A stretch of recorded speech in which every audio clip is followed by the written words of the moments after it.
Tyler Robinson turning himself in to the police, that footage is gone. It's gone. It's gone, you guys. It just doesn't exist. And that's just throw another shrimp on the Barbie in terms of, shady stuff going on with this case. We're going to take a hard look at that story. We're going to look at what the sheriff is saying, and we are going to compare it to some of the information that we had previously, which would certainly call a lot of things into question related to that. You know what I mean? We also are going to look up. That was the wrong one. There's also another very bizarre story here related to the Charlie Kirk sheriff, who is one of the people who's involved in the exact thing that we're referencing here, which is, Tyler Robinson supposedly being taken into custody and the recording. The guy was an actor on an A&E show. So, listen, dude. Everything's on the up and up, guys. There's no reason for anybody to be suspicious about anything, because here's another thing that I found in this story. And I want to just say this in advance of us actually going through it, because I don't want to forget, is last week or maybe the week before, Julian Dory, I don't know if you guys watched Julian Dory, but he had a guy on who actually went out to Utah to walk the property, to go on the roof and so on and so forth. And he actually spoke to the sheriff, and he's like, look, the sheriffs are just saying that, like, that everything's normal. He's like, I don't know. That's what they said. it seems pretty shady to me too. And then I find out now that the sheriff that we're referencing here is an actor from an A&E show about police. Okay. The sheriff in the Charlie Kirk case is an A&E network actor. So we're going to look at that. And then we're also going to look at our boy right here, Joe Rogan and Theo Vaughn, as they talk about the Jeffrey Epstein case, because that is hilarious. Okay. Because as I've always said, I think Epstein is still alive. I always have. I haven't even seen what they say right here, but we're going to talk about that now. Video suppression, so on, so forth, etc. So I'll just give you the condensed version, which is just that I'm in one of those moments where I would really appreciate any help that you guys can provide by liking this video and forwarding to your friends, and also commenting, and definitely please subscribe to the channel if you guys have not done that yet. Much appreciated. Okay, so we're starting right here. So the claim started here, right, where Candace said, you can't make this up. Footage of Tyler Robinson turning himself into police does not exist. The footage simply does not exist anymore, or maybe it never existed in the first place. You decide. Okay. Now, as nuts as that sounds, given every other shady thing that has happened throughout this case, it's real. So let's take a look and we'll discuss. Rudy Bautista is a Rule 8 attorney, qualifications only select number of defense attorneys in Utah have in order to defend cases with a capital offense, some involving a possible death penalty. He's not affiliated with the case involving Tyler Robinson, who's accused of shooting and killing Charlie Kirk back in September. I showed him what I found that could indicate there is potential missing evidence in the case.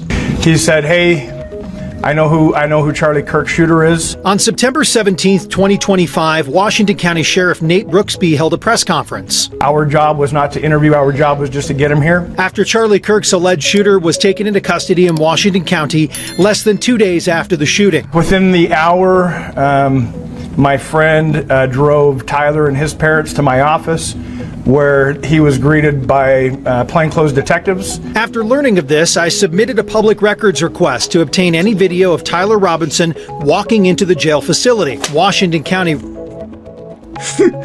How funny is that, how they slapped the papers down? Me and Gabrielle just did a video on this, and I was like, whoa, big paper slap. But going back here real quick, okay, so this is the sheriff that is talking, but the guy who is the sheriff associated with this case, who's in the A&E thing, that's the other guy. So we'll look at him too. But let me go back to the paper slap, the most intense slap of paper onto a table ever. And then we'll continue to try to understand how they would have deleted this video footage, since this is one of the most this is the biggest case in the world. You know what I mean? Like, this is the biggest case in the world. Oh, and Butler? Oh, wait, they cremated his body? It's like weird. That doesn't seem right. It's like over here, they're all, yeah, we just didn't think there was any reason to have any footage of the prime suspect turning himself in. We didn't think there was going to be any interest in this case. And as you're going to hear, they deleted it after 30 days. You're all, okay, in those 30 days, you didn't realize you should probably, retain every single bit of evidence that there is? Okay, but watch. walking into the jail facility. Washington County responded, saying there were no records responsive to the request, as Robinson did not go to the jail area. Our request for any holding room video was denied. A few weeks later, I re-upped the request on a more generalized scale for surveillance video showing Tyler Robinson walking into the sheriff's office. For the state of Utah, we would certainly hope that this video is available. The response? Our office does not have any applicable records responsive to this request, as the surveillance footage is no longer available after the 30-day retention period. Wait, so you have no footage at all? Like nothing, no footage? No, we do not have any footage. It's like none. Yeah, none. No footage at all. Interesting. Because you want to know what else doesn't seem to exist is any kind of online presence related to Lance Twiggs. Okay, let me tell you guys a true story right now. Okay, now if you guys have been paying really close attention to my coverage of this crime, you'll know that about a month and a half ago, I got sent an exclusive video of the crime. Like Charlie, and then going down, right? Got me in a lot of trouble at YouTube because it passed the filters. I thought it was okay. Definitely was not. I got 18 plus. That's why I'm in trouble still. But the person who sent that to me is a good friend of mine who lives in that area and knows. I mean, for me to try to explain how tight a community the LDS community is, you couldn't understand if you're not from an area like that and you haven't interacted with these communities. They're so tight. Those communities are such tight. Everybody will know. Someone's going to know somebody who knows somebody who knows somebody, right? Every single time. Okay.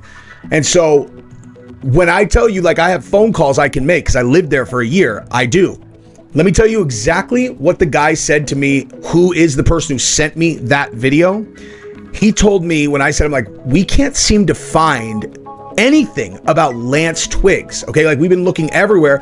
We went on People Finder, we did background checks, all this. We could find everyone else in his family except for him. And he goes, you want to know why? He's like, we don't think he's real. Verbatim. That is the verbatim answer that I got from my guy in Utah who knows everyone who lives in that area, who act bottom line. He's like, we don't think he's real. About Lance. Okay. Now, obviously it's possible that Lance is off grid because he is testifying, whatever. And maybe they just scrub the internet of every trace of him. It's possible, but that is what the response is. We can't find him through any of the traditional ways that we find people. And also, in addition to that, now there's absolutely no video proof that Tyler Robinson turned himself in or what happened to him afterwards. Okay. Because that's the actual really important part of this clip right here. Listen to what he said. Okay. Listen to what this guy actually said. Custody in Washington County less than 2 days after the shooting. Within the hour, my friend drove Tyler and his parents to my office, where he was greeted by plainclothes detectives. After learning of this, I submitted a public records. Okay, so the sheriffs, these guys who had spoken to the guy I was telling you about, the Tyler Dory. You know what? I realized I actually might have cut that out. But there was a guy who went out and went to go walk he was a journalist who was on Julian Dory's show, and he went and walked the area at UVU, and he said that the sheriff over there was saying yeah, this is what happened. Thing is, though, now you find out that the sheriff had no interaction with him. He literally was just there when they brought him in, and then some plainclothes people that he clearly doesn't sound like he knew just took him off, and then there's no footage after that. That's not weird. I'm not trying to exaggerate things just for clicks. I'm really not. But if that that sounds pretty weird to me, dude. Where's the footage? Surveillance footage is no longer available. Give you free access. Sorry about that. Let me go back here real quick. Then it's very concerning that they're telling you they don't have it. If they no longer have it, I would have expected to say that this video has been provided to the Utah County law enforcement. Please contact them. But instead, this letter leads, in my opinion, as trying to shut the door and not give you free access to the press. While it's not clear if the video exists and was just handed over to another agency, in a response to me, Washington County shared with me they don't believe the video was shared with anyone involved in the case. Wanting to get videos showing that he turned himself in and the manner he did so would be crucial for the defense work of mitigation. 26 years as a criminal defense attorney in Utah, Bautista is currently working another capital case in Utah County with the state intending to seek the death penalty. Here's one other thing too, okay? Obviously, when you're talking about whether you're going to keep or delete, you know, I mean, like if it's a policy, you just get rid of all of that stuff after 30 days. Like, you know, it's a good answer for why they don't have it. But here's the problem with that, right? Here's the major problem with that. You're talking about policy that relates to like all of the footage that is happening under normal circumstances, okay? Like I gave a similar example in the episode that Gabrielle and I did on this, but you know, I'll make it fresh in case you guys have seen that. It's like, okay, obviously I understand if there's like, oh yeah, this guy is the one who we caught, you know, selling crystal to this guy over here. You know, we arrested him, we brought him in, and he was there for 30 days, and no one requested it, you know, for 30 days, so we got rid of it. Okay, cool. What about this guy? Oh, well, this guy, you know, he threw his kid out of a car, you know, and so he's facing some assault, whatever. What that is? Oh, domestic violence. Oh, this one, shoplifting, whatever. Of course, you like, who cares? You get rid of it after 30 days because if you don't need it, you don't need it. Tyler Robinson, 30 days after the assassination, it's the biggest story in like the last, I don't know, 2-3 decades. And you didn't think to yourself, like, we should probably retain this video of him coming here when there's every conspiracy theory in the entire world. Like, that's the thing is, I was a person who was like, there's too much nonsense out there. And at this point, there's too much nonsense to still act like this is just some other case where, oh yeah, they probably just, yeah, probably a guy just took the shot, whatever, when nothing adds up, man. Like, it just pile on pile on pile on pile on. It all, now, maybe when the trial starts, we're going to find out that, you know, there's a bunch of stuff that the FBI had that we did not have, that they did not release publicly for this reason or the other, and we've all just been running around in circles. Totally possible. But between now and then, if you don't want speculation, you should be putting that stuff out publicly. I don't know why there would be even one piece of evidence related to this case that you would not put out publicly because of that exact reason. Again, Mr. Kirk, by all counts, was a great young man who was helping educate people, and we encourage that. And this is very tragic that he's lost his life, but it is not a death penalty case. When you look at this case on the surface and what you've seen play out, what stands out to you? What stands out to me is this is not an aggravated murder case. In order for it to be an aggravated murder case, that something is that can qualify for the death penalty, there has to be an aggravating factor. Bautista says the alleged weapon in the shooting alone doesn't meet the standard for prosecutors to seek the death penalty. Absurd. Listen to this. The risk of hitting someone else really isn't there. And so that's why I believe that aggravating factor is really weak. Hey, the risk of hitting someone else is not there.